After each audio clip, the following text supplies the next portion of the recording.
안녕하세요. 엠블TV의 전ህ을 원장입니다. 영유아 검진을 하다 보면 부모님들께서 많이 여쭤보시는 것들 중에 하나가 치약 사용인데요. 오늘은 제가 치약 사용에 대해서 딱 정해드리겠습니다. 저의 개인적인 의견이 아닌 국가에서 정해진 지침 및 권고사항을 기준으로 말씀드립니다. 앞으로는 더 이상 고민하지 마세요.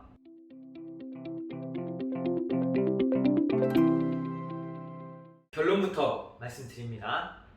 첫 유치가 나기 시작하면 1000ppm짜리 불소 치약을 쌀 한 톨 크기만큼 짜서 칫솔모가 부드럽고 얇은 어린이용 칫솔을 사용해서 하루 2번 닦아줘라 입니다. 이것이 가장 최신 지침입니다. 자, 이제 Q&A 형식으로 한 가지씩 자세히 알아보겠습니다. 언제부터 치아 관리를 시작하나요? 유치가 나기 시작하면 칫솔과 치약을 사용해 주시면 되는데요. 그 이전에는 어린이들 부드러운 손수건을 물에 적셔서 잇몸을 닦아주시는 정도 해주시면 되겠습니다. 어떤 칫솔을 사용할까요?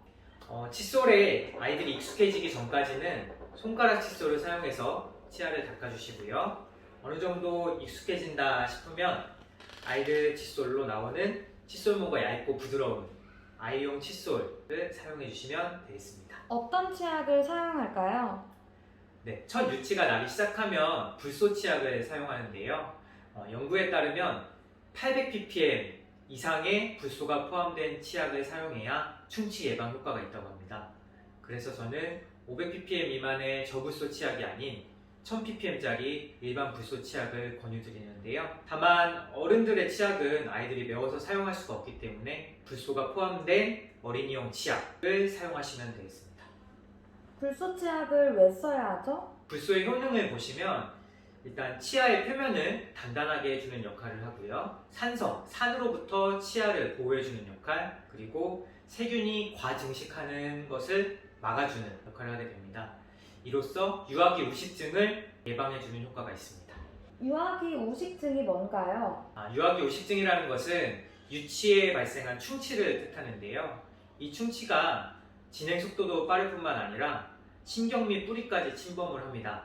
그럼으로써 영구치에까지 영향을 미치기 때문에 소아 시기부터 치아 관리를 열심히 해주셔야 되겠습니다. 불소 치약의 양은 얼마나 사용할까요? 이게 중요하겠는데요. 불소 치약을 유치가 나기 시작하는 6개월부터 대략 36개월까지는 쌀 한 톨 크기만큼 사용합니다. 36개월 이상에서 만 6세까지는 콩알 한 쪽 정도 사용하시면 됩니다. 매우 적은 양이죠. 하루에 몇 번 칫솔질을 할까요? 하루에 2번 해주시면 되겠고 아침에 1번, 저녁에 1번 칫솔질 해주시면 되겠습니다. 치약을 뱉지 못하고 삼켜도 사용해도 되나요? 앞서 말씀드린 권장해드린 양만 사용할 경우에는 아이들이 삼켜도 문제 없음이 확인된 양입니다. 언제부터 치약을 뱉을 수 있나요? 대략 36개월 정도가 되면 아이들이 치약을 뱉고 헹굴 수가 있게 되는데요. 그 이전의 아이들은 본능적으로 치약을 삼키려고 합니다. 그렇기 때문에 오히려 헹구려고 하다 보면 불소를 더 많이 삼키게 됩니다. 그렇기 때문에 어린 아이들은 오히려 헹굴 필요는 없고요. 다만 정해진 양만큼만 치약을 사용하셔야 되기 때문에 더 많이 오래 사용하시게 되면 치아 불소증이 생길 수 있습니다.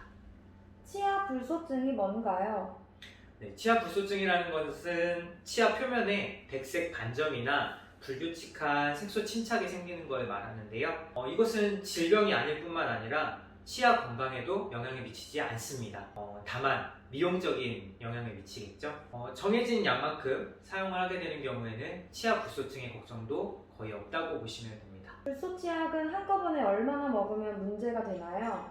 불소 치약을 10kg 나가는 아이를 기준으로 봤을 때 대략 50g, 한 통을 한꺼번에 쭉쭉 짜서 먹었다고 하면 복통, 구토, 설사 등이 발생할 수 있다고 하는데요.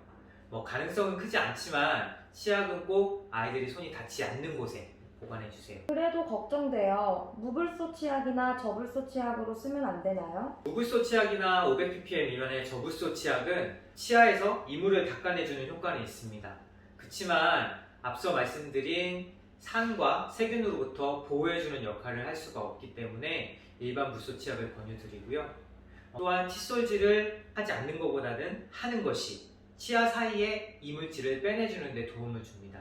그렇기 때문에 치약 사용이 걱정되신다 하면 꼭 칫솔질은 해주시기 바랍니다. 불소 삼킴을 최소화할 순 없을까요?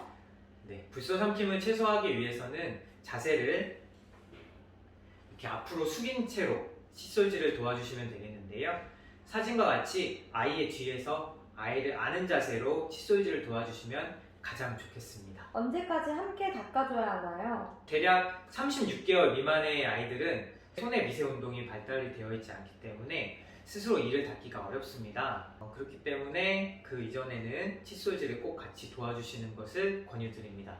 다만 불소도 걱정이고 칫솔질 갈수록 도와주는 것도 힘들다 라고 하시는 분들은 적어도 치아에 불소 도포하는 것을 권유드립니다. 불소 도포가 뭔가요?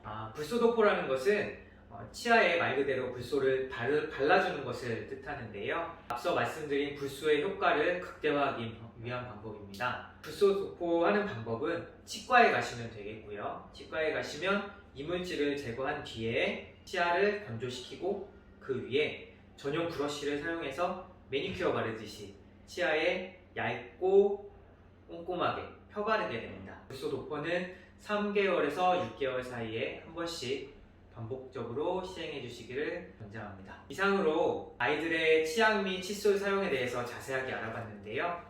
추가적인 질문 있으시면 댓글로 남겨주세요. 오늘도 경청해 주셔서 감사합니다. 엠블TV의 전ህ을 원장이었습니다.